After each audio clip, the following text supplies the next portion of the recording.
supposed to be gone. I'm 101 years old, and I'm not supposed to be alive. But God left me here for a purpose. I had an experience. I have never met anyone that had the same. We had a neighborhood barbershop, so I went over to get a haircut, and about 3 o'clock in the afternoon, and the barber was cutting my hair, and one barber said to the other one, said, hurry up and finish up on that kid's hair, and let's go down on the railroad tracks and see if we can shoot some niggers. We opened the window so we could hang out and look, and it smelled, a terrible smell. Did they burn bottles? We opened the first crate and looked out, and there were the bodies of 3 black men. We shut the lid down real quick and proceeded to go to the next crate, which is much larger, and opened it, and there was at least 4 bodies in that crate. They were all just piled in there. That night, just about dusk, up on Reservoir Hill, which was just south of the house, there's a great big cross burning. And all these people up there it was a Klan, is what they were, because we could see them from our house. And they was burning this cross, and we could hear people crying and screaming.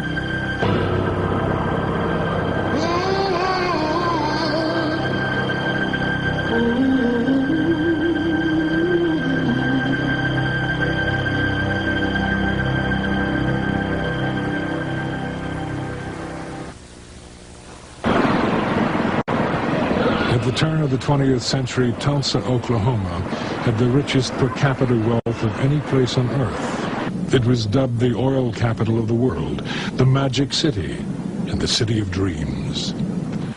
Among those who traveled to Tulsa was a young teacher named Mary Parrish. I came to Tulsa from Rochester, New York in 1918. I had heard of the town since girlhood and the many opportunities to make money. But I came because of the wonderful cooperation I observed among our people, especially among our businessmen and women. Every face seemed to wear a smile. After spending years of struggling and sacrifice, people had begun to look upon Tulsa as the Negro metropolis of the Southwest. Going north to Archer Street for 2 or more blocks, one could see nothing but Negro businesses. Going east, you would behold Greenwood Avenue, the Negroes' Wall Street. There were homes of beauty and splendor, and the schools and churches were well attended. It was a city within a city, and some malicious newspapers took pride in referring to it as Little Africa. The readings from that time that were racist, inspired by racists, from the National Guard to the Klan controlling the legislature, when he spoke of blacks were to pull themselves up by the bootstraps. And they did. They did. The money in my community didn't turn over the traditional 3 or 4 times. It turned over 8, 9, 10, 11, 12 times. There was legitimate and illegitimate monies to be made that fueled that economy. So my community was the Vegas of the 20. It was roaring. I can remember when I was a child that the Ku Klux Klan, and there were probably, in my opinion, a couple thousand of them that would all robe up with their hoods on and their gowns and all, and women and men and children. They had little children, maybe 3 feet high. They were all robed up and holding on to somebody's hand. They would march too. Usually they would form up on about the 7th Street and Main in there someplace, and then the police would clear all of the cars off of Main Street, and they would march and they would fill the street from curb to curb, and it seemed like thousands of them. There might have been 2,000. I don't know. I don't remember.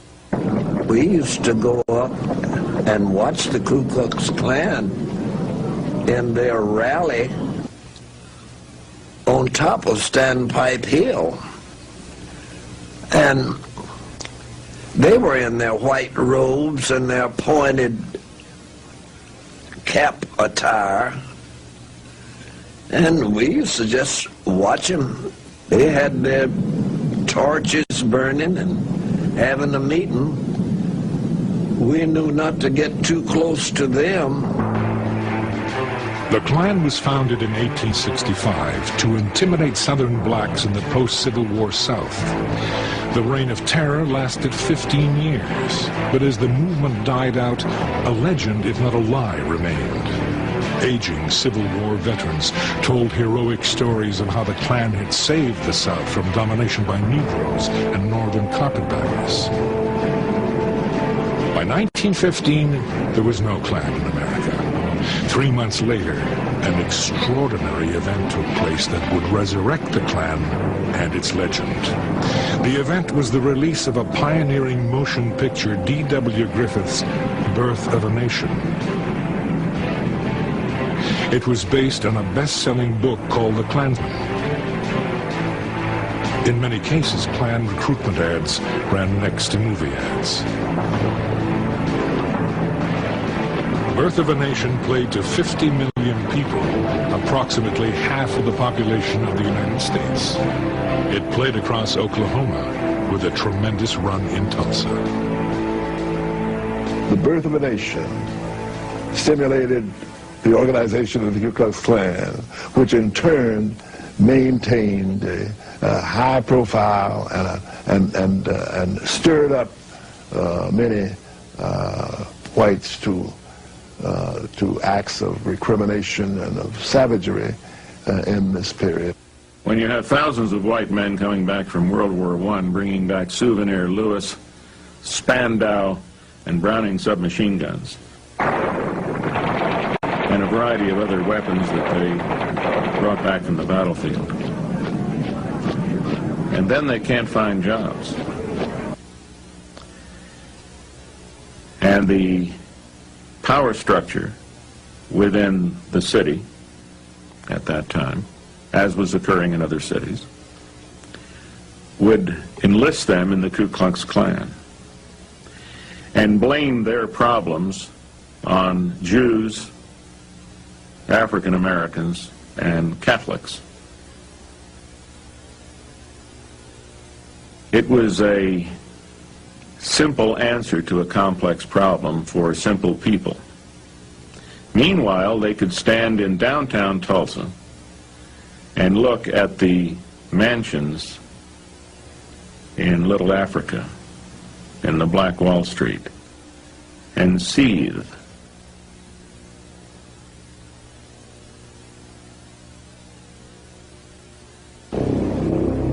It was a typical Monday morning for a 19-year-old black man named Dick Rowland. He worked as a bootblack in the downtown area.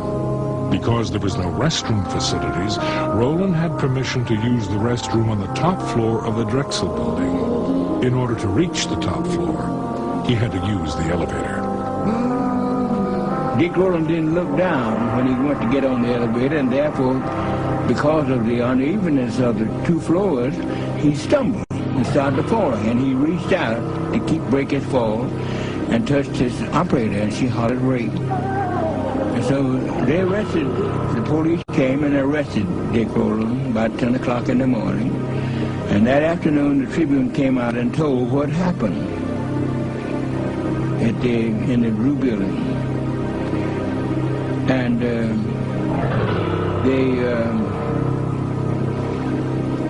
after they told what was going to happen, then they said, it looks like there will be a lynching in Tulsa tonight.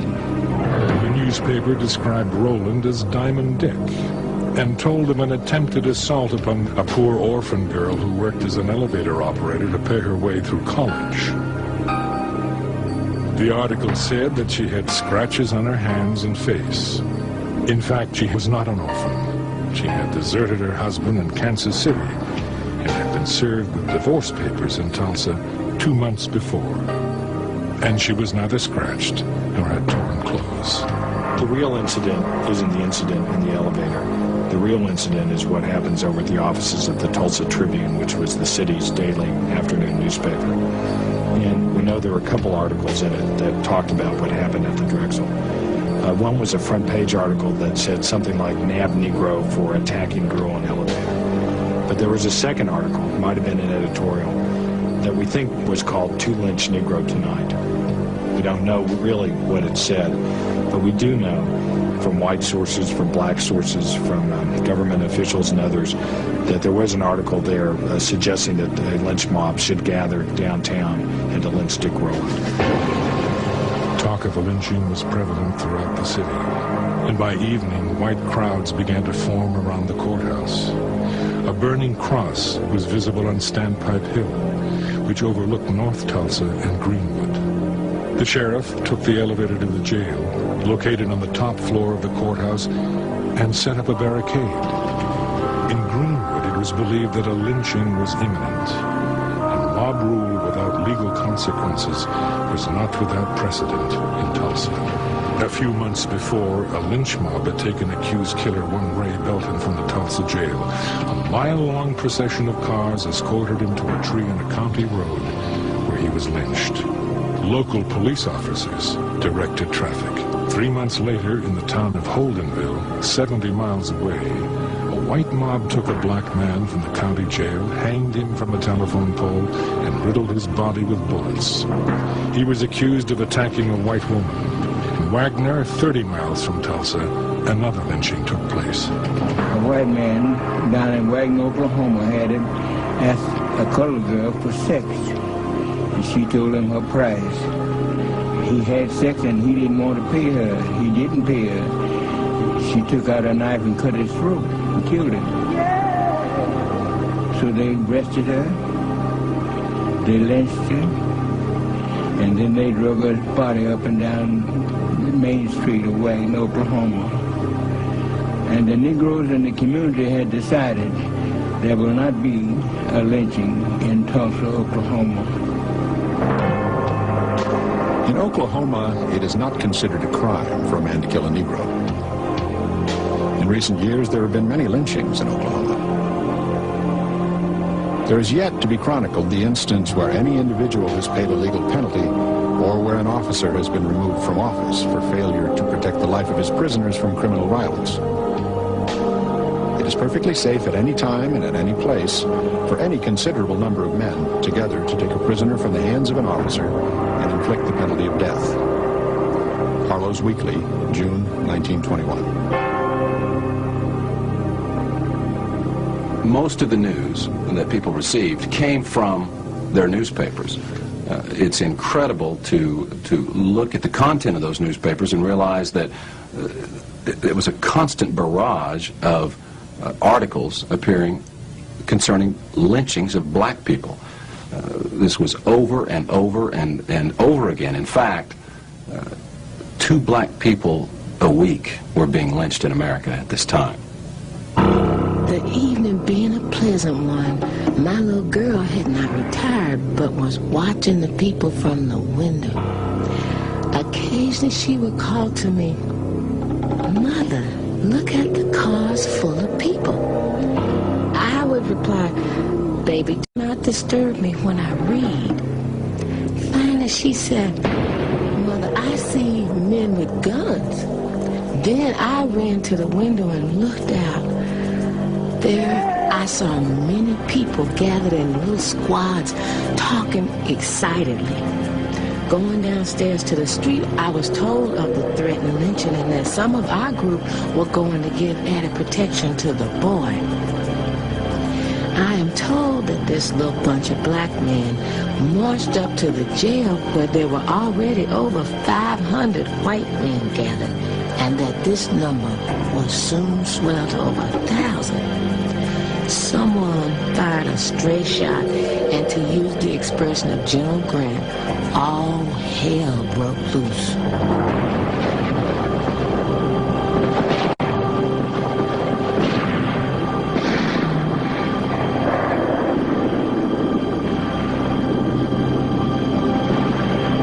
The first one was shot on Main Street, right in front of the biggest picture palace. His falling brought the crowd to a halt. They just stood and looked at him. 3 or 4 ambulances clanged down to the place, but the crowd turned on them and showed their guns. One said, "Don't touch the blankety blank."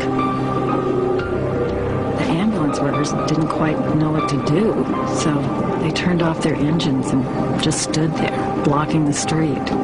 Then there was a whoop a block away. Some of the Negroes had tried to organize and get their friend. The crowd surged forward, trampling the man on the sidewalk who was about dead. He lay, writhing on the sidewalk under a billboard from which smiled winsomely the face of Mary Pickford, America's sweetheart.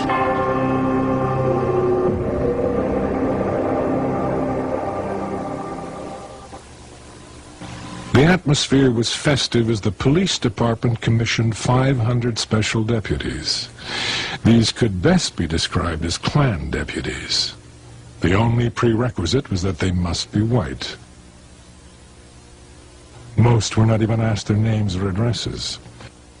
One black man was erroneously sworn in. It occurred to me I could get sworn in as one of the special deputies. It was easy. My skin was apparently white, and that was enough. After some 50 or 60 of us had been sworn in, a villainous-looking man remarked casually, even with a note of happiness in his voice, "Now you can go out and shoot any nigger you see, and the law will be behind you." The Ku Klux Klan mob, having largely been made up of veterans, began to militarily organize themselves. And they divided down into squads and ran a skirmish line along Archer. After watching the men unload on First Street, where we could see them from our windows, we heard such a buzz and noise that on running to the door to get a better view of what was going on, the sights our eyes beheld made our poor hearts stand still for a moment. There was a great shadow in the sky, and upon a second look, we discerned that this cloud was caused by fast approaching airplanes. It then dawned upon us that the enemy had organized in the night and was invading our district, the same as the Germans invaded France and Belgium. Looking south out of the window of what then was the Woods building, we saw carloads of men with rifles unloading up near First Street. Then the truth dawned upon us that our men were fighting in vain to hold their dear Greenwood, Mary Parish.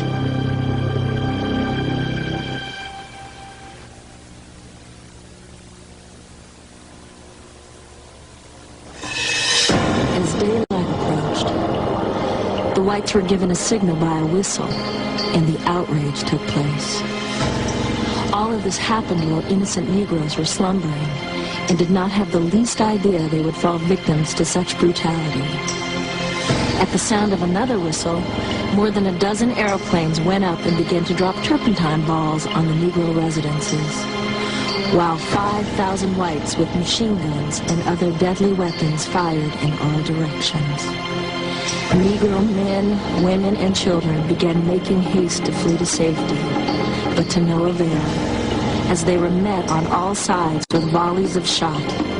They were killed in great numbers as they ran trying to flee to safety. Torchlights were used to burn up the Negro settlement, and in the meantime they used large trucks loading up pianos, victrolas, and other articles that were left in the Negro homes. A.H.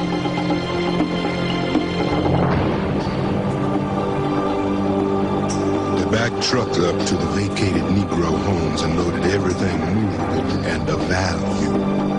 Every bit of money found on their persons was taken.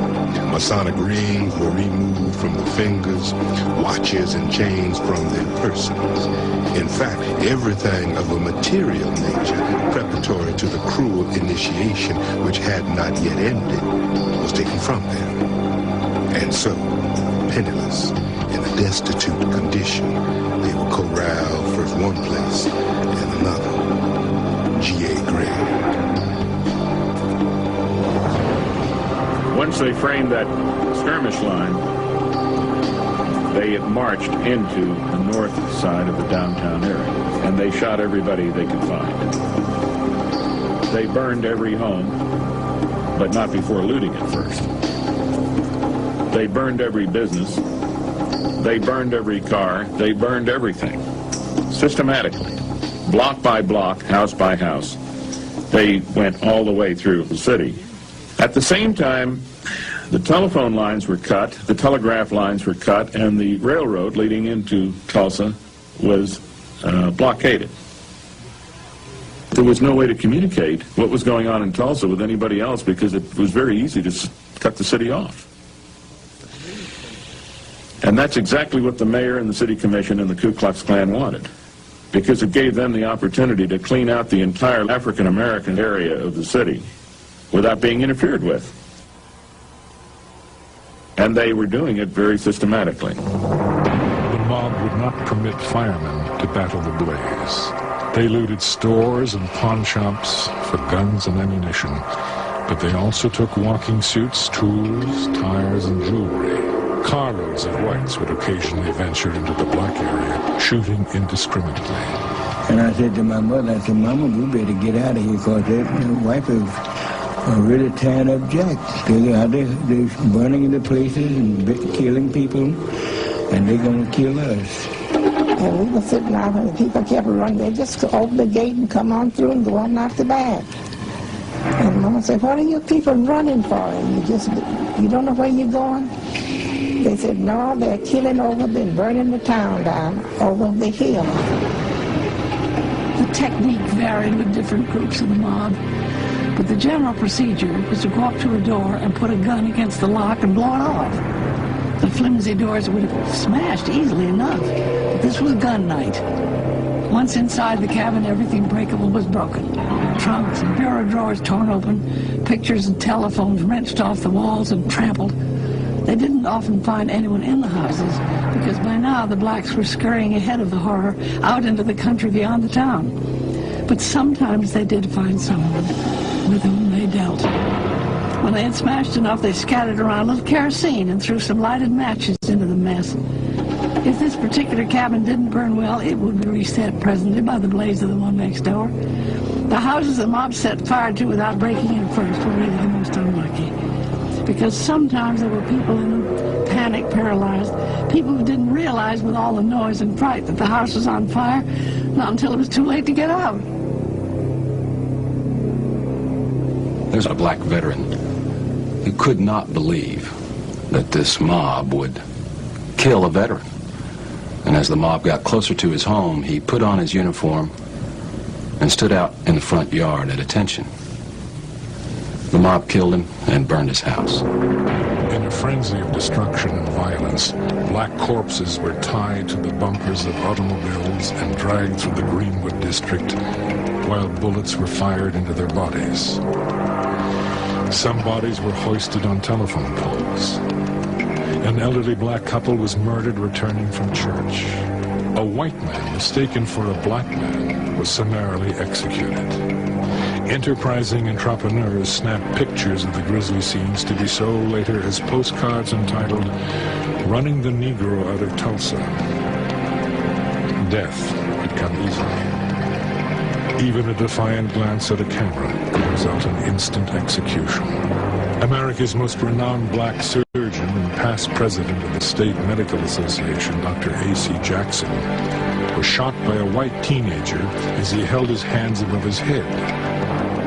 He was not killed instantly. His body was thrown into a truck and he was dumped at the convention center, where after hours of suffering without medical attention, he bled to death. Cars began to drive slowly along our street.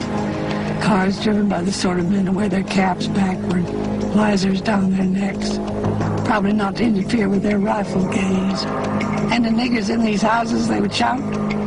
The gaping children were called in hastily from the curbs. Didn't seem a very educational sight, not a very safe one. After the first car or so, people sent their servants down in the cellar or up in the attic and waited. Then the horde of ruffians went down Detroit. looting those beautiful homes of everything valuable and burning them. The machine guns just shattered the walls of the homes. The fire department came out and protected the white homes on the west side of the street. Men and women with torches and women with shopping bags continued their looting and burning of Negro homes. My mother saw some white people coming toward our house, and she put us under the bed when she saw them coming. My older sister got under first, and then it was my younger sister, and then my brother, and then they pulled me under the bed. Now, by this time, the people were coming in. They had torches in their hands. We could see their feet from under the bed. And one stepped on my finger. And as I went to scream, my sister put her hand over my mouth. I don't know today as to what would have happened had they heard us under the bed. But they came in and they set the curtains on fire, set our house on fire, and then went out the door. And my mother got us from under the bed. I will always remember that, and on this day I'll live. There was the son of a cook in our street. Around 9 o'clock, the man he worked for came and asked for Hattie. He was in a car with some other men. It seemed that the boy thought he ought to get to his job. Before he knew it, he'd been caught in the fighting around the railroad tracks and crawled under a freight car to hide. Someone went in after him and shot him with a pistol. Now that things were quieting down a little, he was lying in the town hall where the militia were assembling the blacks. But his employer was afraid he wouldn't live many more hours. If Hattie wanted to see the boy, he said, he would take her down and look out for her. But she was afraid to go. He couldn't blame her, really. Some of the house Negroes who had allowed themselves to be put in those wandering cars and escorted to the safety of the town hall had been shot at as they drove through the streets. It wasn't the ride an old woman wanted to undertake, even to see her boy alive. The boy's boss understood. He went back himself and got a doctor and stayed with the boy until he died. The burning of that flesh, you could smell. It was horrible. And then those crosses burning up on the reservoir hill, which at that time there's no homes up there. About 7 o'clock, the whites or home guards came for the men. Then they took the women and children, promising them safety. After they had the homes vacated, one bunch of whites would come in and loot. Even women with shopping bags would come in, open drawers, take every kind of finery from clothing to silverware and jewelry. Men were carrying out the furniture, cursing as they did so, saying, "These damn Negroes have better things than a lot of us white people." I stayed until my home was caught on fire. Then I ran to the hillside where there were throngs of white people, women, men and children, even babies, watching and taking snapshots of the proceedings of the mob.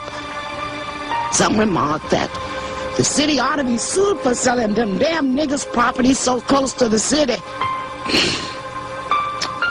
One woman noticed the First Baptist Church, which is a beautiful structure located near a white residential district.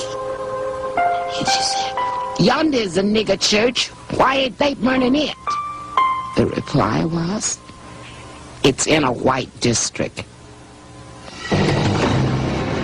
I saw the bombs dropping and the church explode. The 6 airplanes that I saw flying over Standpipe Hill and dropping the bombs on Mount Zion Baptist Church. Burned that church, and it just completed 40 days, and it was burned. The white church on 4th Street was a frame church. Our church was better than the white people's church. This church was only 40 days old. It was truly a symbol of black prosperity, and it was burnt to the ground, allegedly because ammunition was being stored in the basement or some such nonsense. People were seen to flee from their burning homes, some with babes in their arms and leading crying, excited children by the hand, others old and feeble, all fleeing to safety. Yet seemingly, I could not leave. I walked as one in a horrible dream. By this time, my little girl was up and dressed, but I made her lie down on the dew-fold in order that the bullets must penetrate it before reaching her. By this time, a machine gun had been installed in the granary and was raining down bullets on my section. Mary perished.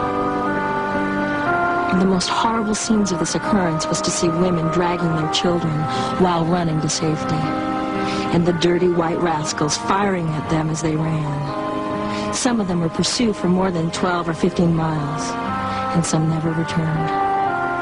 Negro hospitals with numbers of sick were burned, and many people perished in the flames, not being able to get to a place of safety. Women were chased from their homes, naked, with clothes in their hands, and volleys of shots fired at them as they were fleeing. Some with babies in their arms. A.H. As I neared Standpipe Hill, I could see homes on Eastern and Detroit burning, and also discovered that the enemy had located on the hill and that our district was entirely surrounded. We thought that we were leaving the firing behind, but found that our danger was increasing, for a machine gun was located on the hillside. They primitively had machine guns up there, and he was manning the machine gun, and he and his companions, they were shooting down on the people. They had machine guns up there, shooting at us. My husband and I, when we came out, they were shooting at us. We didn't get any shots. They killed one of our fine doctors. I can never forget a family who started out and had the misfortune to lose one wheel off their wagon and therefore had to get out and walk. In that numbers was a mother and a father with a 6-month-old infant. Such a fine and healthy baby.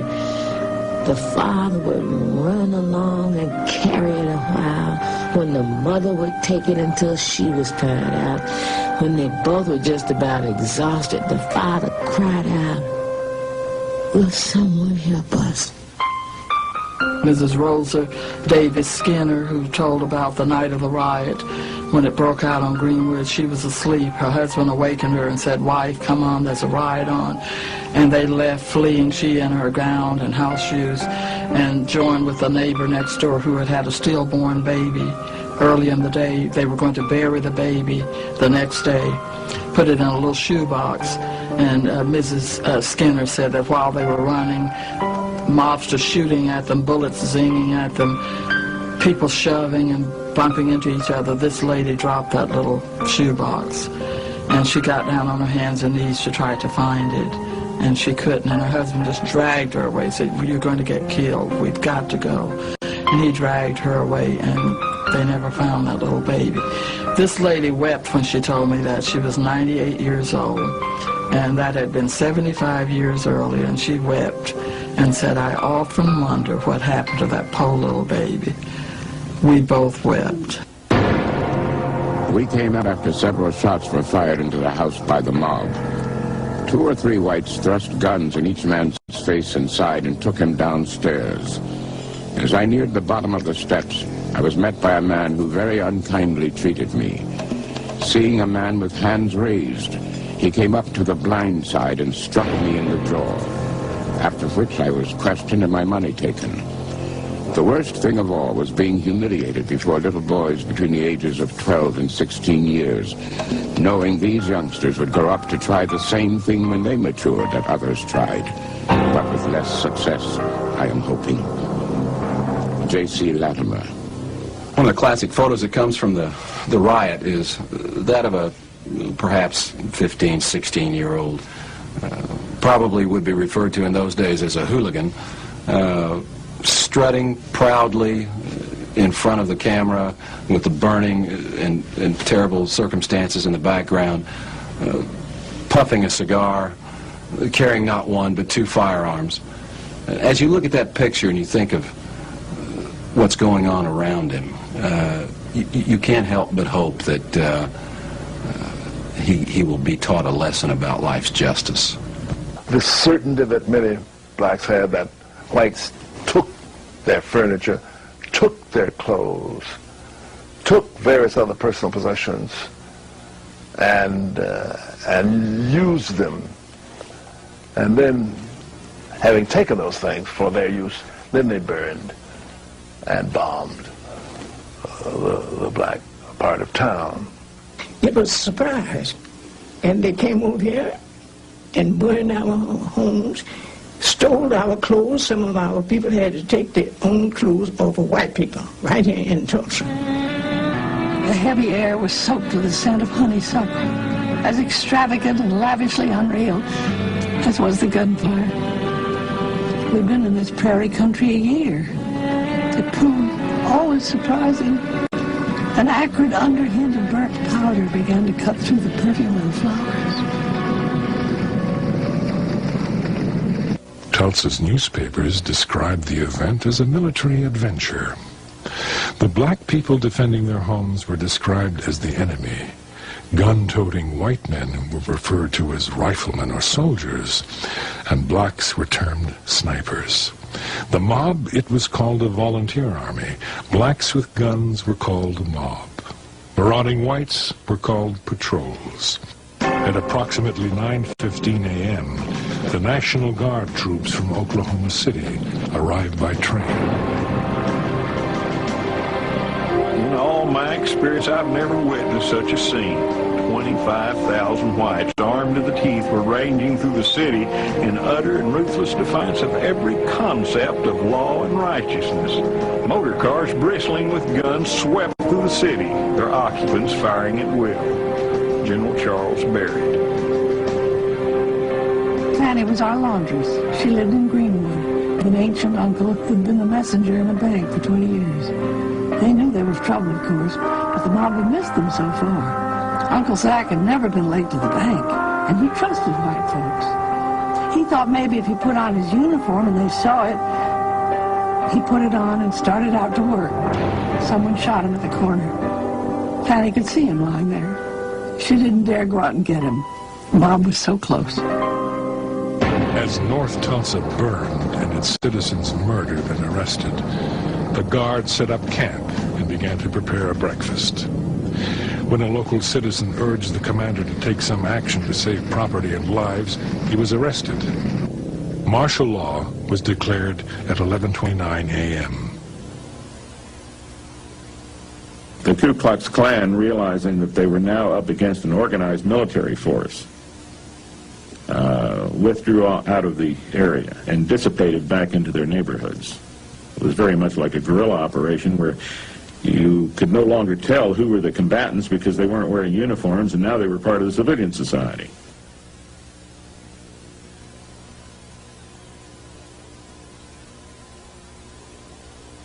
Detention areas were set up at a local park, the convention center, and the baseball park. Every African American had to fill out and carry an identification card, which had to be signed by a white employer and approved by a local official. If approved, the prisoner was given a ribbon that he or she had to wear. The ribbon read, "Police Protection." Failure to wear the ribbon resulted in immediate arrest and confinement. A black person could only be released from detention if he or she was vouched for by a white person. About 11 o'clock, they took my invalid mother supposedly to the convention halls for safety. Upon entering the convention hall, I failed to find my mother, so I went in search of her.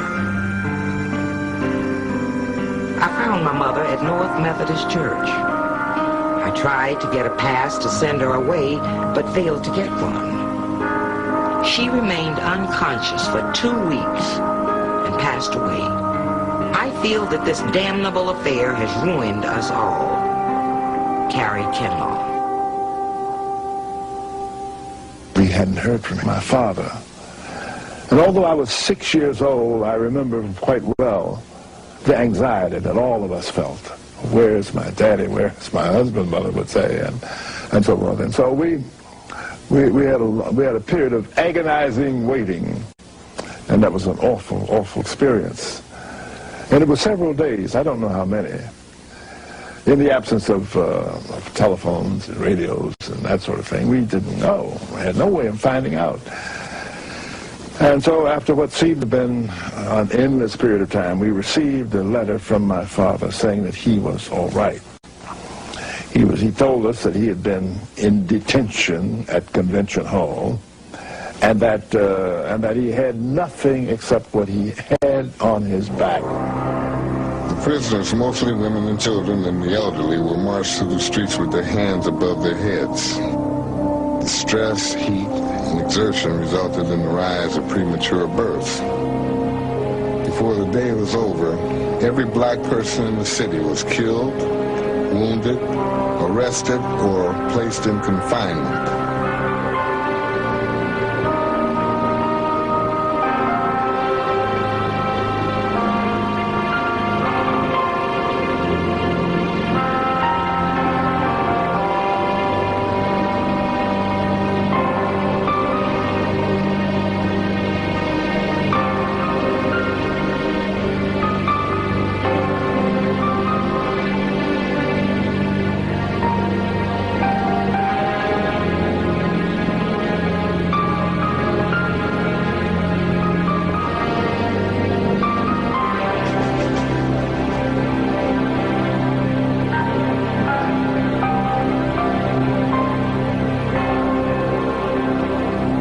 Middle-class whites actually hid many of the African-American domestics who worked for them at great jeopardy to them. If a white family during that riot had been found to have hidden an African-American, at the very least, the white family would have been lashed. Terrified black people fled the city to other communities. After reaching this home, the crowd throng there was too large to supply them out of a pail, so a wash tub was drafted into service and pride cast to the wind. We were so famished and our lips parched, the children crying for a drink, that this was the best tasting water we could remember of having tasted. Mary Parrish.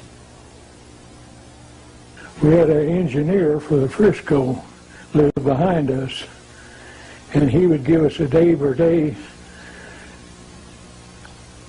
how these people were walking down the railroad coming toward Claremore, and then coming toward Chelsea, then coming toward Veneta. They were just like the rest of the hobos. They came to our back door, and they had lots of them with baby buggies, no men at all women, lots of old women. On and on we went toward the section line, the crowd growing larger and larger. The question on every lip when a newcomer from town would arrive was, how far had they burned when you left town? After we had gone several miles, we began to see automobile loads of men with guns going east ahead of us. We wondered where they were going, but we were not destined to wander for long, for as we neared the aviation fields, we saw their destination. The planes were out of the sheds, all in readiness for flying, and these men with high-powered rifles were getting into them. As we went further, we saw several men leaving the fields, going to the house, returning with guns, and heading towards Tulsa. After we had traveled many miles into the country and was turning to find our way to Claremore, We looked up the road and saw a race lady coming toward us. My lady friend and I went to meet her. She advised us not to try to pass through a little adjoining town. There was a group of black people that were trying to escape, women, children, and old people like we were trying to escape from this thing. We're going up the railroad tracks that went by that hill up there in Collinsville. Said that a group of black people came by that hill trying to escape, and somebody thought that they were being attacked and invaded, and apparently they began shooting and killed a whole bunch of those poor folks. The airplanes continued to watch over the fleeing people like great birds of prey watching for a victim. Although we were over 13 miles from Tulsa, we could, at about 10 p.m., see the smoke rising from the ruins.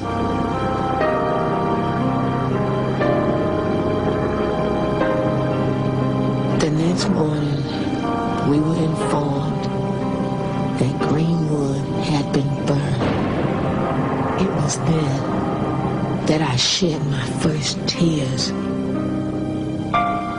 A truck arrived for us about 9 o'clock, and we started for Tulsa. We did not enter through our section, but we were brought through the white section.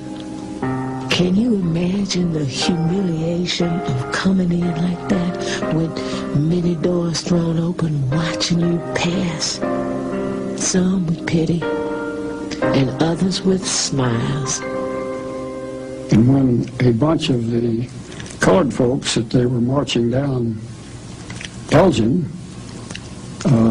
I would see them coming, and I'd kept my BB gun under the front porch at that time, and I would run down and grab the BB gun and stick the barrel out through the lattice work and pop the National Guardsmen. And of course, they'd bounce like this and look around, and of course, I was careful enough that I wasn't going to hit anybody in the head or anything like that. These two brothers, the youngest two, they were kind of smart-alecky, and they thought, you know, they'd stir up a riot or stink or something.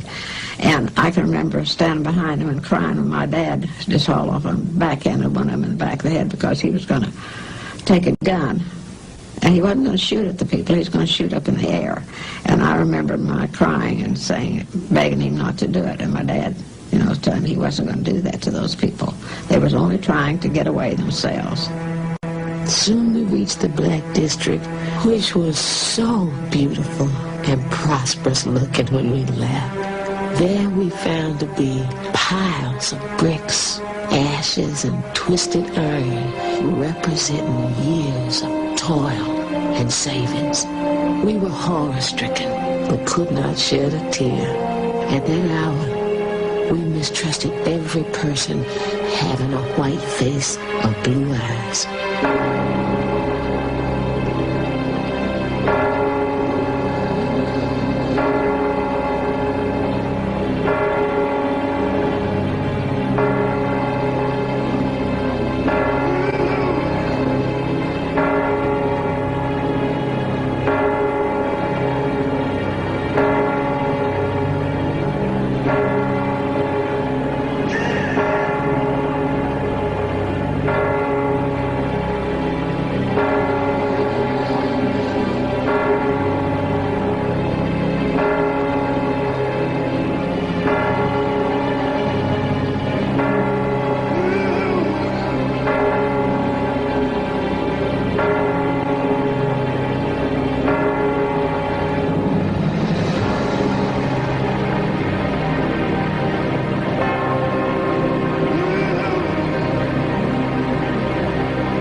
Which he had built a crate on the back to carry the greyhounds in.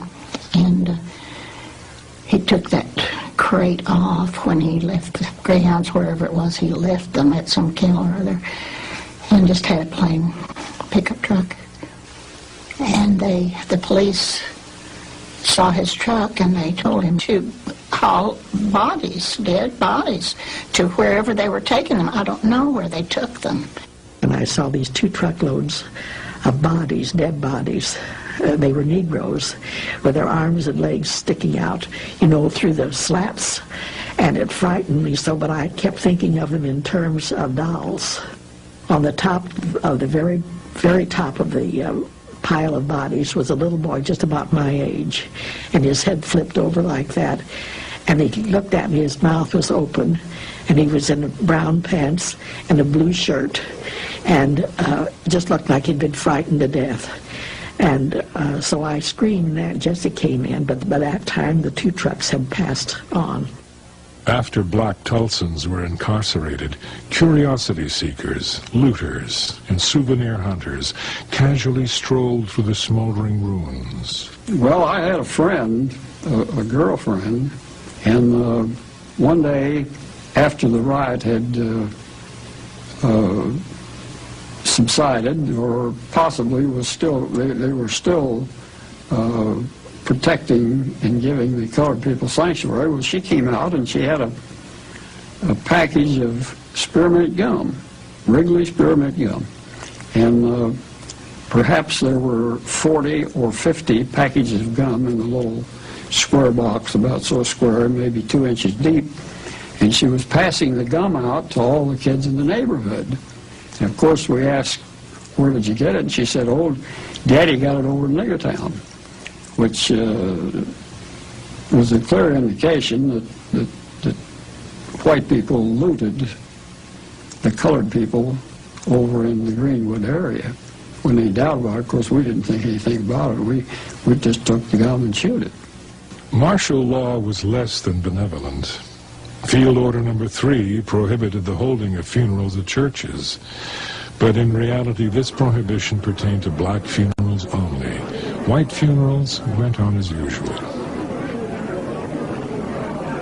Overnight, these people had nothing.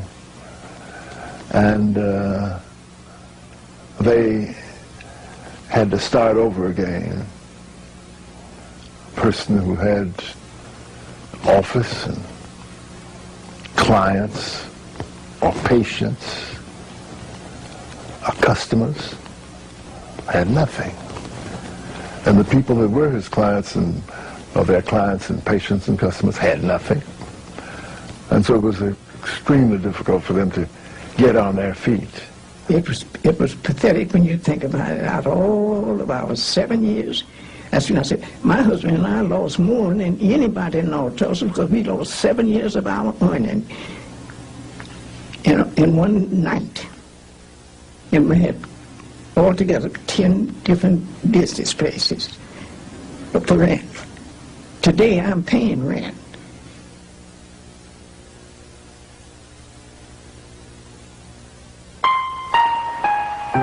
Few black Tulsans had insurance. And those who did had clauses which voided the policies in case of a riot.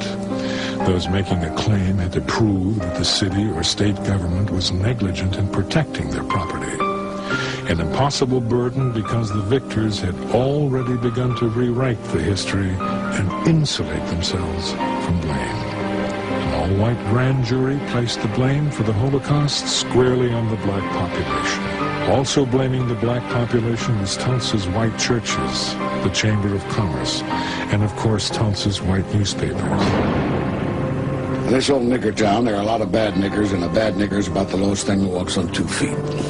Give a bad nigger his booze, his dope, and a gun, and he thinks he can shoot up the world. And all these 4 things were to be found in nigger town: booze, dope, bad niggers, and guns.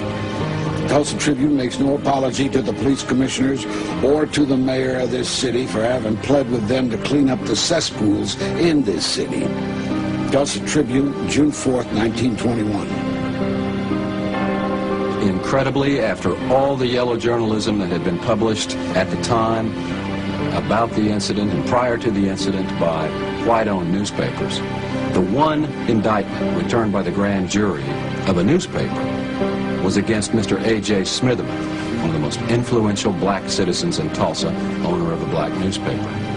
And that comes after his offices, his newspaper offices, were destroyed and burned in the riot.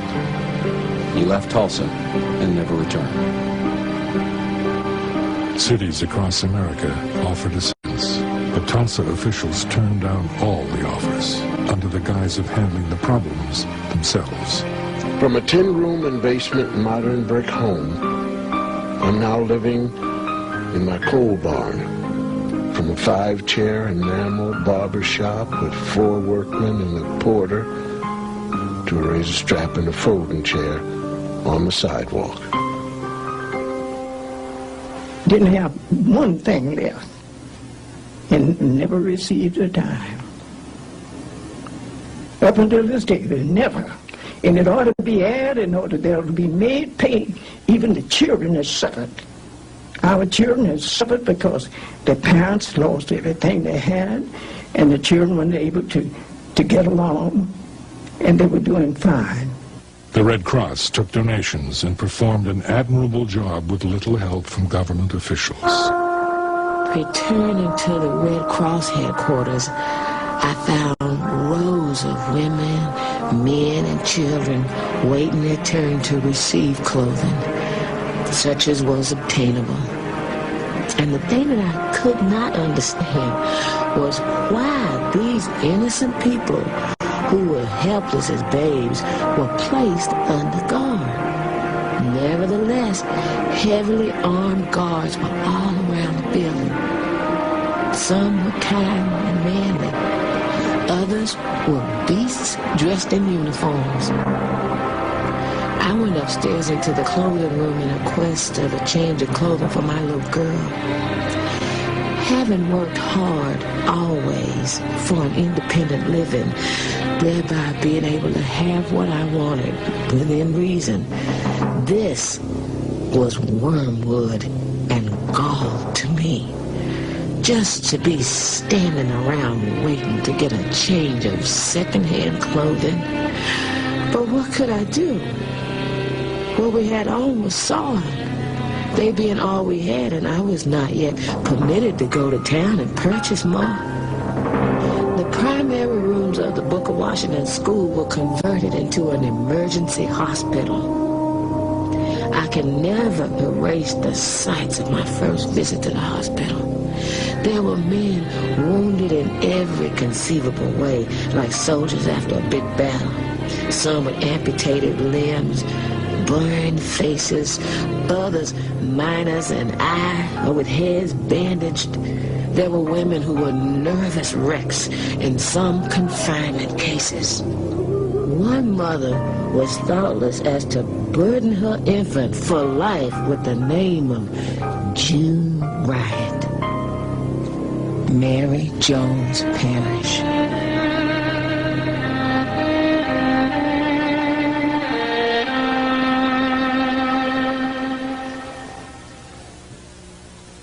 $1,400 claims were made by black citizens for their losses during this riot. Not one, not a single claim was ever paid, any of these black citizens, for their losses. But there was a claim paid to a white store owner for his loss of guns and ammunition that was used by white rioters. Now you have to ask yourself, what's wrong with this picture? Many humorous instances might be cited of claims presented by innocent bystanders for the payment of doctor bills. Now, all such claims were originally investigated, and many were turned down for the reasons that it could not be shown that the wounded parties were innocent bystanders, or persons in the employ of the city or the county for guard purposes. Quite early in the fall, a claim for a $55,000 doctor bill was presented by a young white man for a gunshot wound treatment. The claim was of the innocent bystander kind. After lengthy explanation on the part of the claimant as to how the injury was incurred, but after his admission that he was not employed by the city or county, the Red Cross record keeper confronted him with a full-size photograph of the same young man in the middle of the riot district with a shotgun over his shoulder and a high-powered rifle in his hand. Although he did not deny the identity, he has not been seen at the Red Cross office since. After this experience, no further claims have been made by innocent bystanders. Mr. Maurice Willows, Director of Red Cross Relief. A tent city was constructed to house refugees. Embarrassed city officials, white newspapers, the clergy, and the Chamber of Commerce perpetuated the myth that white Tulsa had an outpouring of aid into the devastated black community. In fact, just the opposite was true. With homes looted, homes and stores burned to ashes, with sick, aged, and enfeebled carried out or left to perish in the flames, mothers giving birth to children in the open, herded, guarded, and corralled like prisoners of war.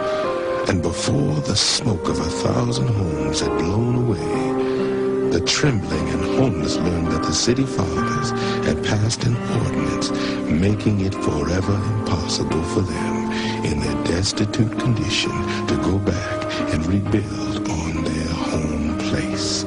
G.A. Gregg. The city council, or commissioners, passed an ordinance that there could be no construction in the city of Tulsa that was not fireproof. Now, with people absolutely without any resources, it was impossible for them to conform to any requirement that they rebuild only fireproof structures. And my father said, you build. If they arrest you, I'll get you out of jail. You can go on building.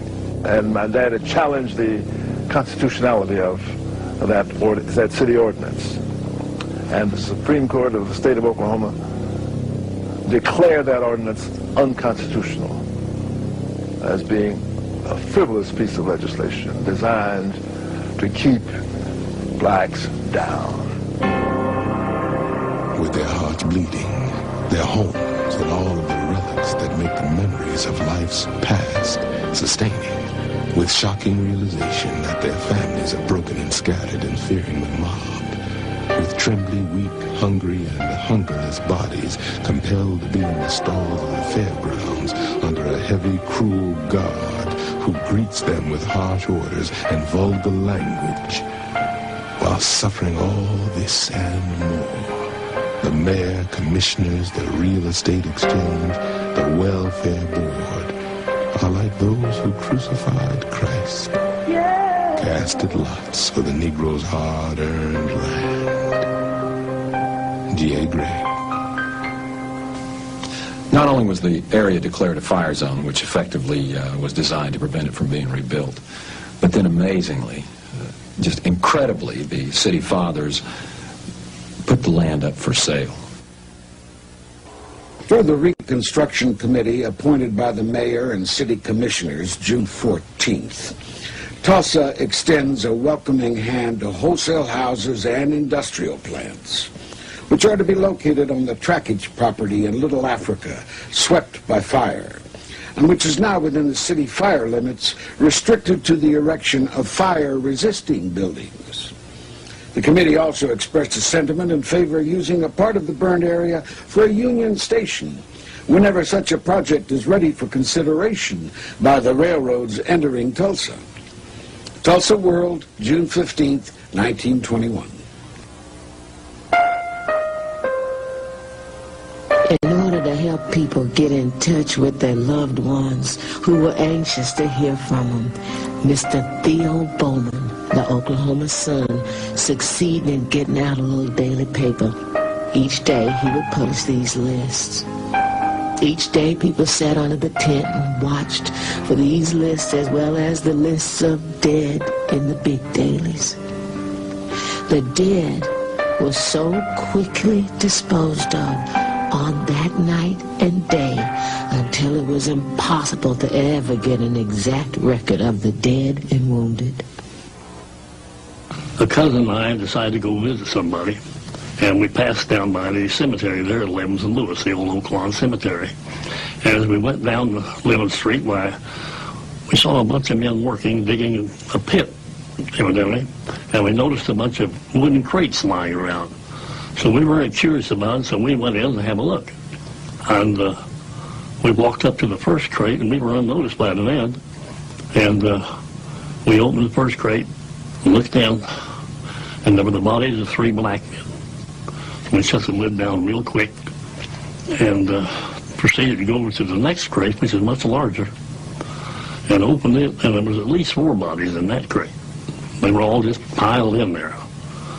And at that time, the men noticed us and ran us out. The Red Cross estimated that 300 people were killed. The official death toll was placed at 36. Terrified witnesses told of bodies being disposed of at city incinerators, the Arkansas River, and local strip mining pits. When one witness was asked about the difference between the Red Cross totals and the city's official count, the reply was, there is no statute of limitations on murder. I had a friend of mine named Bill Wilbanks, who at that time was a captain in the Tulsa Police Department. And he called me and he said, would you come down to the police academy? I'd like to show you something. And I said, sure. And I dropped down to the police academy, and he was cleaning out some files. And underneath the bottom drawer were several pieces of paper that were clipped together with a rusty paper clip. With the rusted paper clip rusted to the paper, the papers had not been separated in years. What you had was a description of casualties that were what we later referred to as KIAs. And there were 300 plus on these 6 pieces of paper. There is absolutely no question in my mind that of all of the horrible race riots we've had in this country, Watts, 1968, Detroit, 1942, none of them have even approached the casualty levels of Tulsa of 1921. There was definitely a cover-up or a suppression of the material. For example, the article, the inflammatory article, "To Lynch Negro Tonight," has vanished, disappeared. It's not in the Oklahoma Historical Society, it's not in the newspaper archives. In the microfilming of the Tulsa Tribune records, it's been excised and can't be found. Now, some people would, and have, said down through the years, why research this, why bring it up?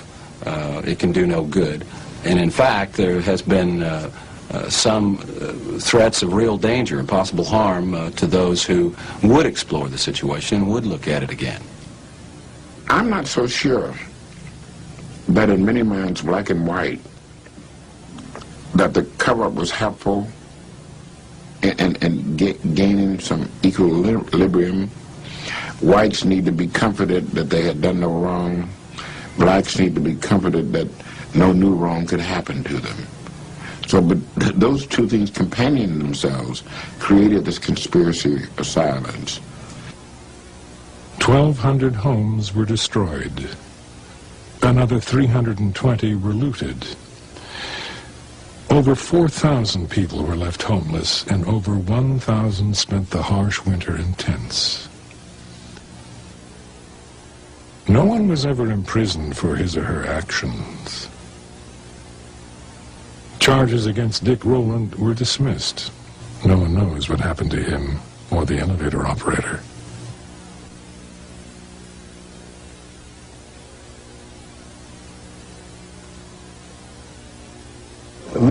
Would travel to Europe and see the ruins of Athens and the ruins of Rome. My mind went back to the ruins of Tulsa, which were somewhat reminiscent to me then when I was traveling, of the ruins of Rome and Athens and other places in Europe. A big, beautiful Christmas tree was placed in front of the Red Cross Relief Headquarters. Now imagine, if you can, this huge tree brightly standing in the middle of a district which had once been comfortable homes, but now filled with little ones and little 2-room wooden shacks. Everywhere, large piles of brick and stone, twisted metal and debris, reminding one of the horrible fact of last June. For the first time in their lives, the Negro children of the devastated district, these hundreds of little folks, were without their former comfortable homes. The resources of their parents had been reduced to a point where Christmas couldn't mean much to them. After dusk on Christmas Eve, a chorus of 2,200 voices sang their Christmas carols and the typical Negro melodies. Coming from the throats of these people reverberated through the night air and attracted most of the crowd gathered in the business section over on Greenwood Street. Whole families were there, men, women, children. It seemed as though the whole Negro population couldn't resist this chance to sing. Never have I witnessed more spontaneous outbursts of Christmas fervor than on this occasion. The crowning sentiment of the celebration was in a speech made by one of their leaders who said, "Let us always remember the old Negro tradition. There's no room in our hearts for hatred." This occasion furnished what was termed as the greatest night in the history of the Tulsa Negroes. Mr. Maurice Willows, Director of Red Cross Relief, Christmas, 1921. Tulsa need not feel that, it's irredeemable. That was just a mindset at that time. What we hope to learn from this ride study is the danger of having a mindset that would exclude someone based on race, religion, gender, or something. So we hope that we learn some lessons from this. Some of our group feel their superiority over those less fortunate. But when a supreme test, like the Tulsa disaster, comes, it serves to remind us that we are all one race.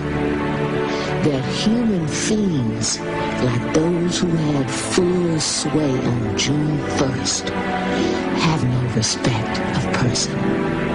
Every Negro was accorded the same treatment, regardless of his education or other advantages. A Negro was a Negro on that day and was forced to march for blocks with his hands up that day.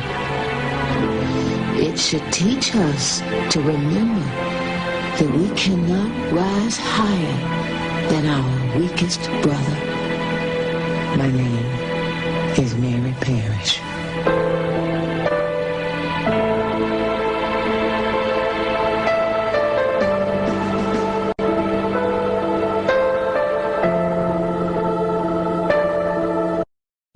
In 1921, one of the most devastating massacres in U.S. history took place in Tulsa, Oklahoma. The 1921 Tulsa race riots.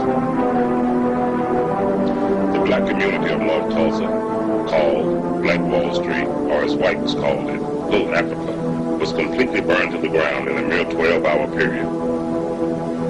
Over 1,300 businesses and homes were destroyed and completely ruined. 10,000 people were left homeless in the night, and to this day, no one knows how many people actually died. Accounts range from 500 to 1,500 men, women, and children, both black and white. This senseless massacre of human life was very carefully covered up by high city officials. When Black Wall Street was destroyed, a major black economic movement that would have affected all black communities in America was crushed and completely halted. Black Wall Street was the most prosperous and most thriving black community in America during these times. It defined the word nepotism to its ultimate form. These highly organized blacks worked together in the same manner the Jews, Japanese, and Iranians work together in this day and time. Black Wall Street was so prosperous that white oilmen would come across to the black community to borrow large sums of cash in order to keep their businesses afloat. This very powerful black movement would have had an effect on blacks all across America, socially and economically, but 3,000 card-carrying Klansmen would not allow that to happen.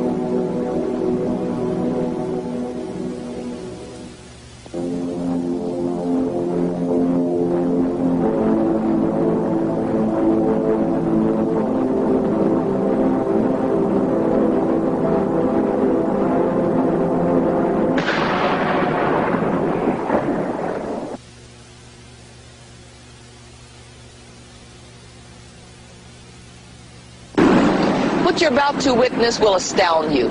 It will most likely affect you very deeply, no matter what race, creed, or color you are. And just maybe, this film will make us all take a second look at our fellow man and not hate him or her because of the color of their skin.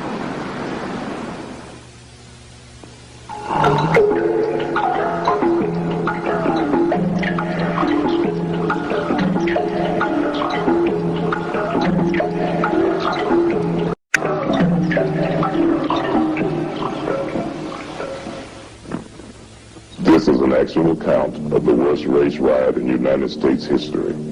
It's not a pretty story, and it's not being told for its shock value or to reopen old wounds. This material is presented because it happened 70 years ago to another generation whose story is pertinent to this contemporary generation. The true facts were completely covered up and kept from the American public. The date was June the 2nd, 1921. The place, Tulsa, Oklahoma. After the bombing, the Tulsa World headline read, "Dead, estimated at 100, city quiet."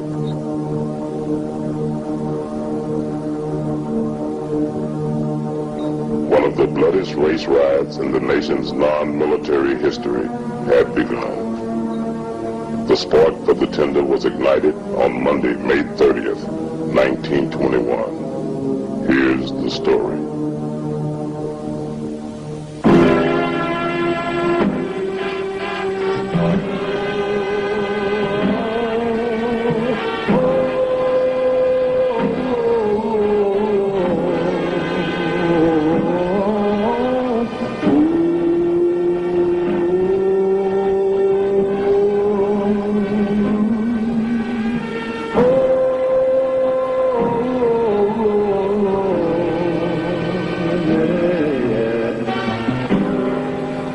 I know a place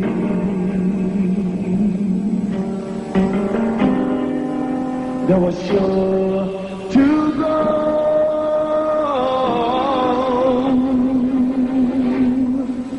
Now moving slow,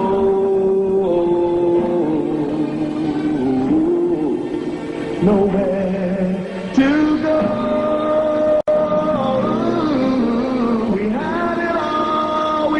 The fall for every righteous cause for our lives. Oh, we have it all, we paid the cost. Countless lives that we love for our lives.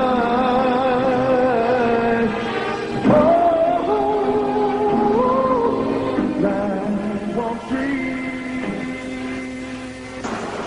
During the early 1900s, Archer Street was intentionally designed to divide the city's north from the south side of Tulsa. Blacks were forced to remain on the north side, and whites enjoyed their separatism on the south side. Laws were passed to make sure that whites and blacks remained separated. Anybody who wishes for the good old days probably doesn't remember what the good old days were really like. Because in 1921, the nation suffered from coast to coast from hate, and discrimination, and arrogance. And those were probably the underlying reasons. They manifested themselves in organizations like the Ku Klux Klan.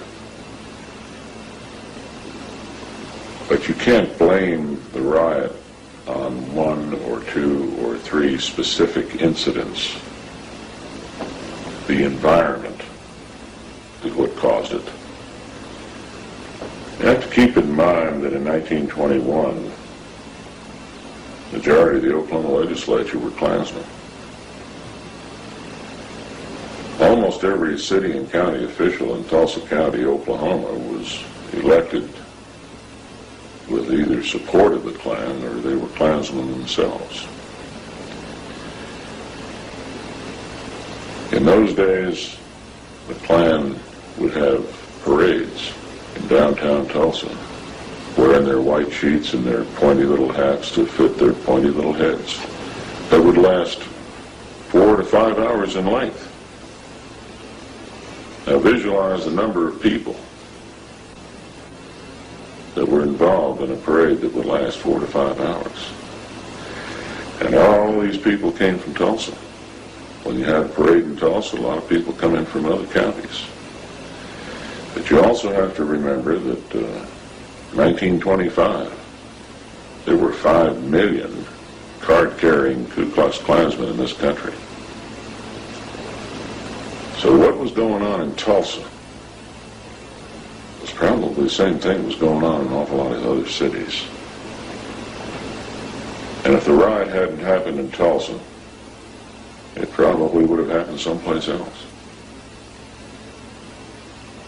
The difference between Tulsa and some other city is that we know how bad it got and where we've gone since then has been a mark of our progress.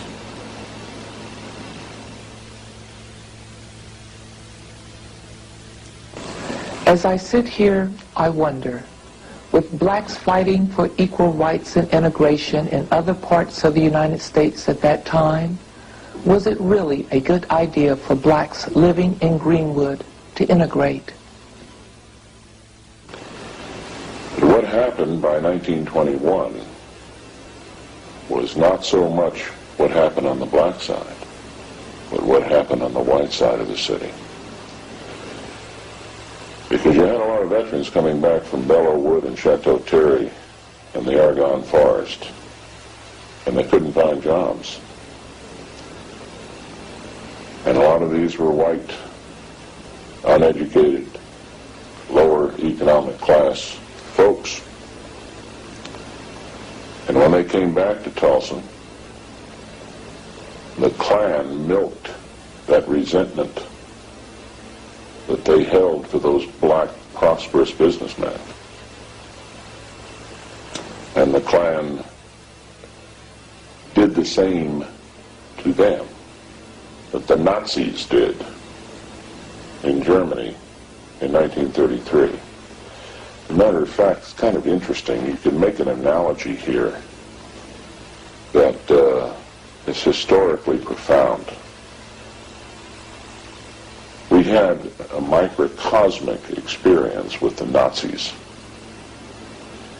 The Nazis in Germany in 1933 blamed the Jews, and they persecuted the Jews, and they segregated the Jews, and they created ghettos for the Jews. And that's how they built their power, but they built their power on the disenfranchised and the disenchanted Germans.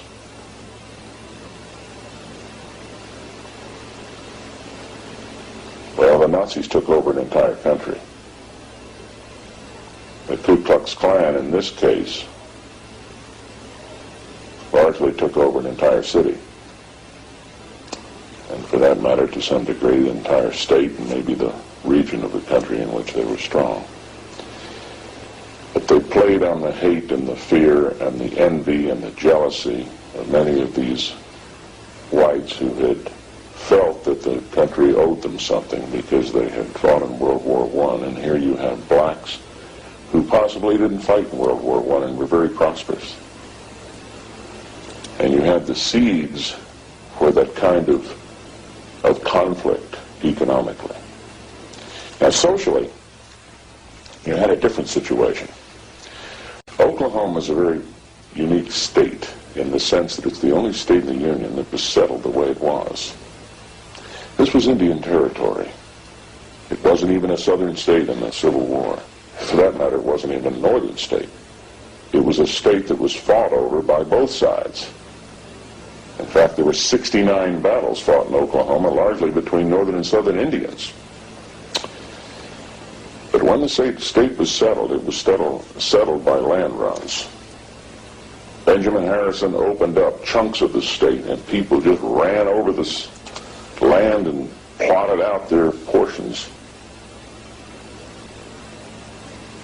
Now, why is that significant in terms of the riot? It's significant because an awful lot of those folks that made those land runs were Southerners whose farms and lands and plantations had been burned by Sherman and the Union Army when they went through the South. They had no homes left, so they came west. And when they made those land runs, they brought in Southern culture with them. As a result, what you have here in Oklahoma is a microcosm of the United States. The northern half of the state is more metropolitan. In Little Africa was possibly the most prosperous area that blacks had ever collectively developed any place in the world. Oklahoma was regarded as one of the cleanest states in the nation and cherished its reputation as being called God's country, or the Bible Belt of America. Nothing could be further from the truth. Well, as I first stated, my husband predicted this that Sunday night at church. Them days we had BTUs. They about cut them out now, and we don't have no BTU. But he made a public statement and told them that this was going to happen. But we didn't know. We hadn't seen no sign. But after church and after we went home, several men, young men and stuff, you know, they get all shook up and everything. We had a good, dear policeman at that time. We called him Bonnie Cleaver, Uncle Bonnie. He was down there trying to corral them because the trouble was arising, and we didn't even know that, with this black man and this white woman. And they down there showing out down to police station and all, and he was riding this big old horse, and he was telling them, you know, it wasn't going to be none of that. But they had guns and everything, and some of them come clear out as far as Lavender Street. That's where we lived. And running by there, men, get your guns. Get your guns. Blood's running on Greenwood like water. My husband said, that's just a lie. That's what he said, excuse the word. But he told me, he said, don't get disturbed about that. Said, they running along with them guns and shooting and going on. And said, in the morning when they need them, they're not going to have no ammunition, and the white folks not going to let them have it. Won't give them nothing. So that's the way it started off with us. Well, naturally, women always get excited. And but we didn't have any children then, and my husband, he was consolation for me. He's the one who saw the vision. I didn't see it, but he knew he had seen something coming. So he told me, said, Rosa, this is it. Said those men that's clowning, so they won't have a bullet to shoot in the morning, and white people won't let them have none. So we went on to bed. And he said, you go to bed, I'm going down here and see what they're doing. He ran down on Greenwood. Come back, said, they ain't doing nothing, just clowning. He talked about them down there with their guns in their hand. And policemen was trying to corral them. So he said, well, we'll go to bed. He said, but no telling what's going to happen. So we did. And he woke me up about daylight that morning. He said, we got to get up and go. The white people had put a machine gun on that big hill right up there and pointed down on all of us down in here. And they was shooting like this, the barrel of gun that way. One man that walked and sold vegetables every day, I can't think of his name now, he was shot up there just a block from our house. What you see here is the very famous Mount Zion Baptist Church, a congregation that survived the 1921 riots and managed to rebuild on the exact same location where it was bombed and completely destroyed exactly 70 years ago. In 1921, a man's word was his bond.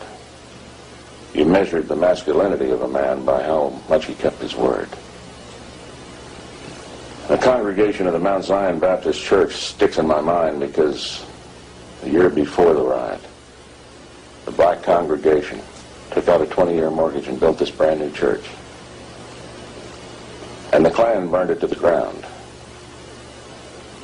But instead of running out on their mortgage, instead of telling the bank, you're just going to have to take your losses, that congregation took out another 20-year mortgage and paid off both mortgages simultaneously. That's character. There were other heroes too. Many of the whites in the southern part of the city had black employees, and those employees had become almost extensions of their family. In fact, a lot of Tulsans were raised by black domestic employees. And when the riot erupted, many of those families hid those blacks in their basement at great jeopardy to themselves, because if the Klan had ever found out that a white had hidden a black in their basement, the white family would have been persecuted, if not horsewhipped. Probably the two most singular heroes out of the riot was the Tulsa County Sheriff and the Tulsa County Black Deputy Sheriff. Willard McCullough was the Tulsa County Sheriff at that time, and he was the only sheriff in the whole state that had black deputies. His chief black deputy was Barney Cleaver. And you got to keep in mind, when that riot erupted around Tulsa County Courthouse, there weren't more than maybe a dozen deputies in that building. And Willard McCullough stood on the south steps of the Tulsa County Courthouse and told a mob of several thousand Ku Klux Klansmen who were heavily armed that he was not going to release Dick Rowland. Barney Cleaver stood on the north steps of the county courthouse and told the black crowd that they weren't going to release Dick Rowland. Well, you put yourself in the position of a white county sheriff in a southern state in 1921, facing several thousand Ku Klux Klansmen, and you don't have more than maybe a dozen deputies to back you up. And Barney Cleaver's on the north side of the courthouse telling a black crowd the same thing. I don't know much about Barney Cleaver or Willard McCullough before or since then, but I can tell you this. On May 31st, 1921, they maybe earned the right to become world-class cops. My husband told me, said, we got to go. And I said, no, I don't want to go. I don't want to go out there. He said, yeah, you got to go. See, remember, he had told the people he couldn't hardly get me out of the house. So I give him a little argument about it, but I had to go. And I just had on my barefoot sandals and had a head rag on my head. And he said, let's go. We can't stay here. So we got to keep moving. So he got out there and he went to preaching to the people. See, we was very thickly settled in on both sides of the streets. And all the houses was burnt down on my side, on this side and that side, but two houses, my house and another. All the rest of them was burned down. See, all those little people, every chance they got, they would stick fire to the house. And all that fire was burning, and folks was hollering. Some of them were running. And my husband told me, he said, don't run, so walk. And stay out in the opening where they'll see you. And so won't nobody get shot. So the bunch we was with, they tried that, and we made it to the park, where about noontime the bells commenced ringing and the horns and things. And somebody told us, said the militias are coming. And so T.R. told him, said, walk out on the railroad. We took the Middleton Valley Railroad going north, and we'll walk to Mohawk Park. And that's where those people caught us. They was in trucks. It must have been some mighty big trucks. And it was full of soldiers, and the soldiers all come to Tulsa like this, come on us like this. The Klan was extraordinarily powerful in Tulsa in 1921, but then again it was extraordinarily powerful throughout Oklahoma. As a matter of fact, during the 20s, Oklahoma impeached and convicted 2 governors, allegedly, of course, for other charges, but it was an open secret that one of the principal reasons they got impeached and convicted was that they were anti-Klan. The majority of the Oklahoma legislature were either Klansmen or supported by the Klan. But then Oklahoma was not unusual. States all across the country had that kind of influence on them. But in Tulsa County itself, it was a rather unique situation that developed.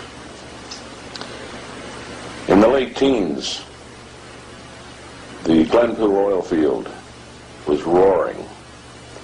And that's just west of Tulsa County. An awful lot of money poured into this city. And the whites, who were the big oil men, lived on the east side of the Arkansas River. The roughnecks who worked the rigs lived on the west side. Well, there wasn't enough housing on the west side, so a lot of the roughnecks would come over to the east side and live in rooming houses on 12-hour shifts. A lot of people said that was due to the housing shortage. A great degree it had to do with the working cycle of a roughneck on a rig, because roughnecks worked 12-hour shifts on rigs. The point here is that a lot of the money that poured into Tulsa, that helped build Tulsa into the beautiful city it became, was also poured into the Ku Klux Klan. And the Klan became extraordinarily well financed. With that sound financing that they received from those oil men who were sympathetic to the Klan and who were, in fact, effectively manipulating the lower white economic classes to their own benefit, the Klan in Tulsa had a lot of money to do a lot of things that other Klan claverns didn't have that kind of support to do. For example, they had a building, a headquarters, here in Tulsa. It was called Beano Hall. Now, what did Beano stand for? It stood for Beano Jew, Beano nigger, Beano Catholic. I think it's ironic that Beano Hall eventually evolved into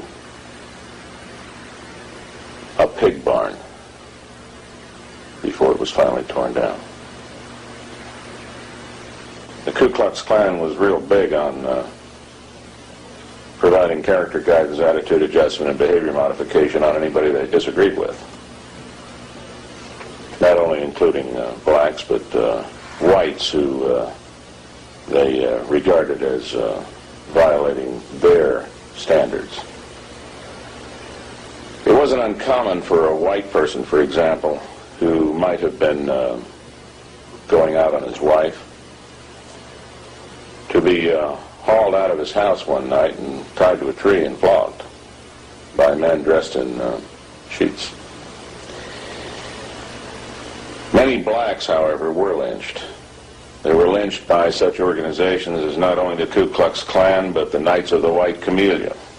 There were all kinds of super secret little organizations that were self-appointed vigilantes.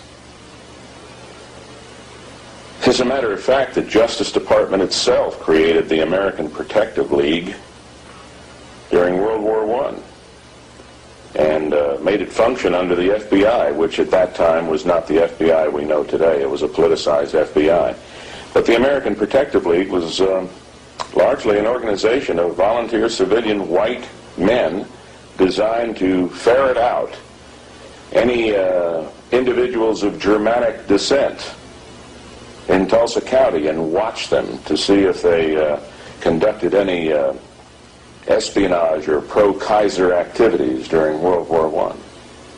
The American Protective League was formally disbanded after World War I, but that will give you an idea of the kind of mentality that existed then.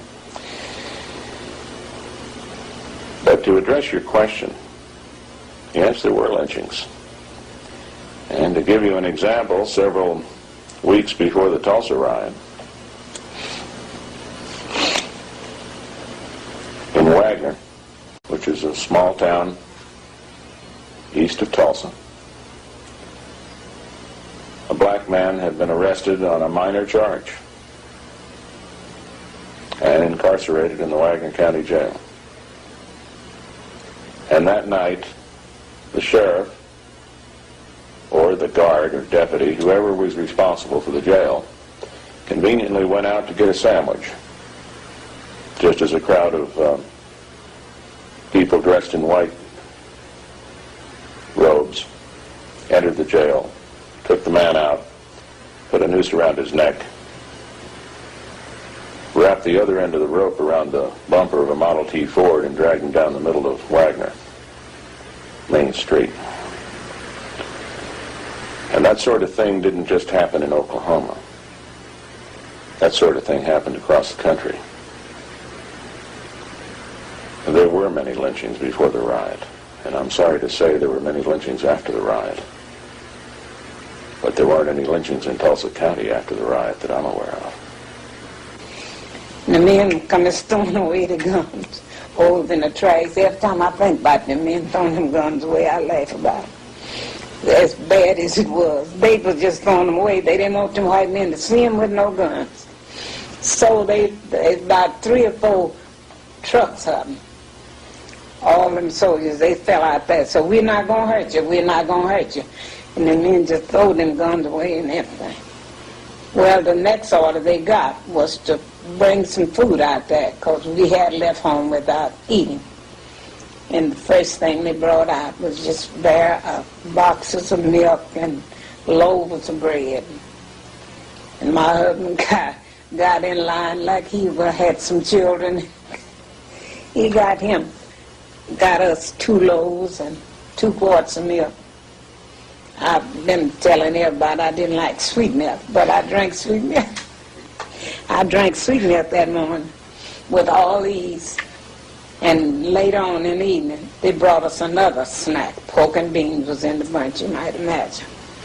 And then they got us word, all the women and children, they wanted to see us at a certain place. And we filled up there. They took all the women and children to this big place. I still can't remember where they took us. I know it was something like it was like a fairground or something, a great big stadium. And I got scared there. I thought maybe they was going to put the men over there by themselves, which they did. But I thought they was going to kill them all. The interesting thing that happened during the riot was that the riot lasted almost all night of May 31st, 1921, and into the early morning hours of June 1st, 1921, before law enforcement authorities were able to get anything under control. The city police didn't want anything to do with trying to control the Ku Klux Klan.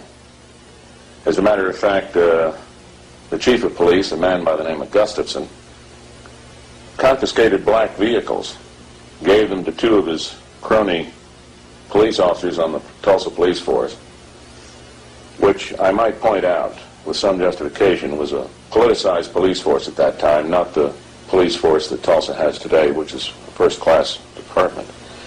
But the point was, in those days, he gave those confiscated vehicles to those 2 police officers who went out and sold them to whites, and then they shared the profit. Chief Gustafson was later indicted for this and removed from public office in June of 1921. But there were many other indictments, too. And many of these indictments were the byproduct of National Guard boards of inquiry. Now, what happened in the riot, and this is fascinating, was that here you have a major war going on in the downtown portion of Tulsa. that erupted and moved north into the north part of the city, eventually wiping out the north part of the city, devastating it totally. And yet the mayor, none of the city commissioners, called the governor. Now at that time, we only had one 40-man ambulance company in the Oklahoma National Guard stationed in Tulsa. The governor at that time didn't know there was a riot in Tulsa until the next morning, because no city or county official notified him, with the exception of the county sheriff. The county sheriff sent one of his black deputies through the north part of the city toward Sand Springs. He got to Sand Springs to a telegraph. And keeping in mind the telephone lines were down, the telegraph lines were down, the railroad tracks were torn up, there were Ku Klux Klansmen standing on roadblocks trying to catch blacks who were trying to escape the city, and there were refugees as far away as Kansas City and Wichita and Muskogee, Oklahoma. That deputy got to that telegraph and telegraphed the governor on behalf of the county sheriff that there was a riot in Tulsa and law and order had broken down. J. Robertson, who was governor at the time, sent the adjutant general, who is the top military officer in the National Guard in Oklahoma, to Tulsa. The adjutant general arrived and immediately sized up the situation as being exactly what the governor had been told by that deputy. And the adjutant general mobilized the Oklahoma National Guard, and they sent in guard units from as far away as Enid and Lawton, Oklahoma City and Muskogee and places like that. And a lot of people attribute the troops that arrived were federal troops. They weren't federal troops. Federal troops were never deployed here. This was the Oklahoma National Guard that came in. Many of the survivors who I interviewed when they were still alive told me, frankly, the black survivors, they told me, frankly, they wouldn't have been alive that day if it hadn't been for Oklahoma National Guardsmen. Because the Guardsmen came in and the very first thing they did was declare martial law and threatened to shoot anybody who was found armed. They set up internment compounds to protect black refugees, because black refugees were scattered all over the city, their homes were burned, they had no place to go. And so they set up internment compounds around the city in various parks and places like this. But the next morning, the different white people was out there calling for their Negroes. They maids and butlers and things. Because my husband he stood in good with his man. He worked at a rooming house. Outside a rooming house. That they call it then a sporting house. But that's where he worked. And the man he worked for was Ardmore Rooms on First Street where he worked. Well, that man, the owner of it, he come out there calling for T.R. Davis. And when he found T.R., then him and T.R. come over there where I was and got me, and we went on home. So, but I didn't tell you, one of my husband's best friends was killed that day while he was in that rush. See, he told him not to run and don't get in close places because they just shoot in that bunch. This fellow was named Willie Lockett. He and my husband were great friends, and T.R. said to him, "So where are you going, Willie?" He said, "I don't know, man, so I'm just going." And he was on a horse, and they said this was one of their favorite horses of the Lockett family. So T.R. told him to be careful and stay out in opening. But he was killed that day. Every single insurance company that had a policy covering any kind of damage to homes or commercial businesses or industry cut and ran on their insurance policy because a riot wasn't included. The federal government and the state governments didn't have programs in place to compensate citizens for being the victims of a breakdown of law and order. So effectively, the citizens who lived in Little Africa took the entire loss. The problem was that when we're talking entire loss, we're talking everything. There was no FDIC then. They might have had their money in a bank, and if the bank was burned and the money stolen, there was no way to recoup it. Jewelry stores in Little Africa were stripped clean. Furniture was taken out of homes. Everything was gone. And the homes were burned to the ground. So when we're talking about refugees, we're talking about refugees that had nothing left except what they carried on their back. Yes, it was a good friend of mine. She and her husband, they gave birth to a little baby that night, and you know, I guess they didn't have nothing to put it in because there wasn't no conveniences. They put it in a shoebox, newborn baby. But some people, you know, some people that day, you couldn't stop them from running. We had to walk because that was our safest way. But these people were running, and it seemed as though that they set this box down where this baby was and to rest because people got awfully tired and they couldn't find it. It was stillborn, already dead. But they didn't want to throw it away. They wanted to take it home and then have a funeral. But they didn't get to. And there were so many things that taken place that day. Now we lost our best doctor the next morning. But they told me that he stood somewhere there in one of those buildings down by where that little three-corner place is on Greenwood. You know, it's a ruined house on that side, and you know, something like that on this side, and then the brickyard. Well, they said he stood along there, and he just mowed quite a few of them down. There were witnesses that an airplane crossed the black community by air and something was thrown out of it. There were explosions. The problem is that you don't have a cause and effect direct relationship, because Tulsa was piped by natural gas in those days, as it is today. And many of the homes were already burning. So from a more precise perspective, there isn't hard proof that a plane came over the black community and dropped bombs on the black community. However, there have been a couple of things we've been able to establish. There was a plane over the black community. There were things thrown out of it.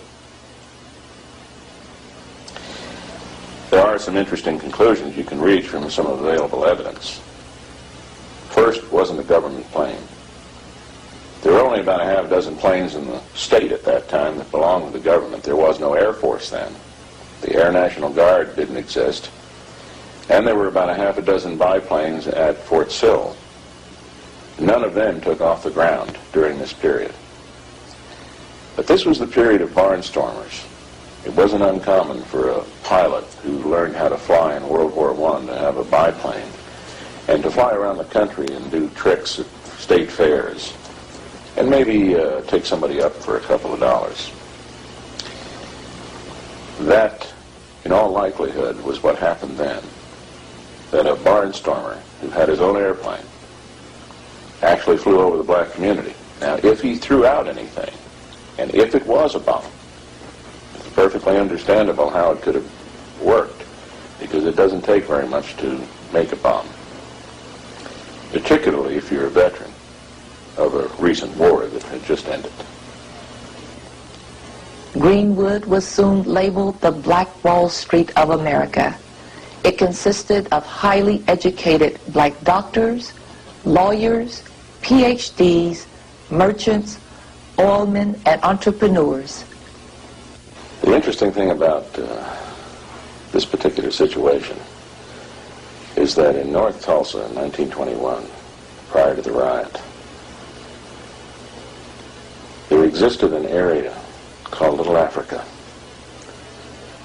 And that was a mark of respect. The black business community was extraordinarily prosperous. As a matter of fact, possibly the best minds in black America had migrated to North Tulsa in the late teens and early 20s. They built a commercial and business establishment so prosperous that it rivaled any place in the world. In fact, the main street of Little Africa, Greenwood, was euphemistically referred to as the Black Wall Street. There were millionaires that lived there, and some of the architecture of some of the old homes in North Tulsa today represent that particular period.